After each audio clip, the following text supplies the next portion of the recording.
नमस्कार। कभी सोचा है कि एक इंजन के अंदर की वो धड़कन, वो पावर कहाँ से आती है? आज हम ठीक उसी जगह पर जा रहे हैं, इंजन के बिल्कुल दिल में। हम समझेंगे उसके सिलेंडर ब्लॉक और लाइनर्स को और जानेंगे कि कैसे ये दो हिस्से मिलकर इतनी जबरदस्त ताकत पैदा करते हैं।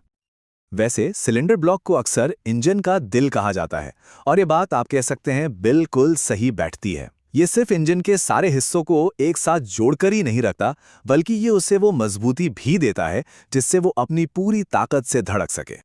तो आज हम चार खास चीजों पर बात करेंगे। सबसे पहले हम इंजन के मेन फ्रेम को समझेंगे। फिर हम देखेंगे कि ब्लॉक की सुरक्षा कौन करता है।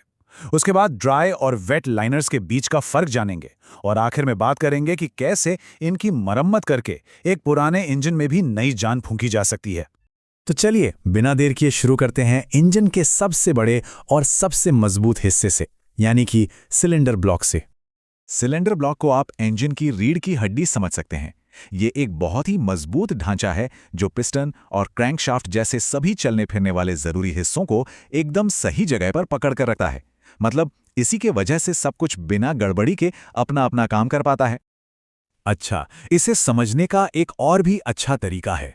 सोचिए कि अगर इंजन एक पूरी बिल्डिंग है तो सिलेंडर ब्लॉक उसका पूरा का पूरा ढांचा है। जी हाँ, उसकी नींव की मजबूती, दीवारों का सहारा और अंदर पानी और हवा के लिए बने रास्ते, ये सब कुछ ब्लॉक ही तो है। अब ब्लॉक बनाने के लिए आमतौर पर दो तरह के मटेरियल इस्तेमाल होते हैं।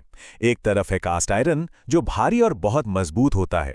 ये सस्ता और टिकाऊ भी है, इसलिए पारंपरिक इंजनों में खूब इस्तेमाल होता था।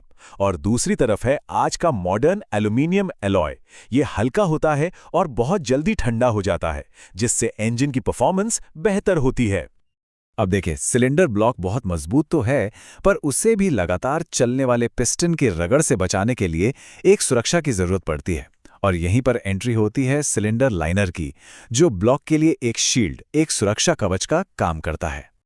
तो ये सिलेंडर लाइनर, जिसे स्लीव भी कहते हैं, असल में एक बदली जा सकने वाली ट्यूब है। इसका एक ही काम है, पिस्टन की लगातार रगड़ से होने वाली सारी घिसावट को खुद पर झेलना, ताकि हमारा महंगा सिलेंडर ब्लॉक एकदम महफूज रहे। ये एक तरह का बलिदानी हिस्सा है जो खराब होने पर आसानी से बदला जा सकता है। तो लाइनर सिर्फ एक सुरक्षा कवच नहीं है, इसके और भी कई जरूरी काम हैं।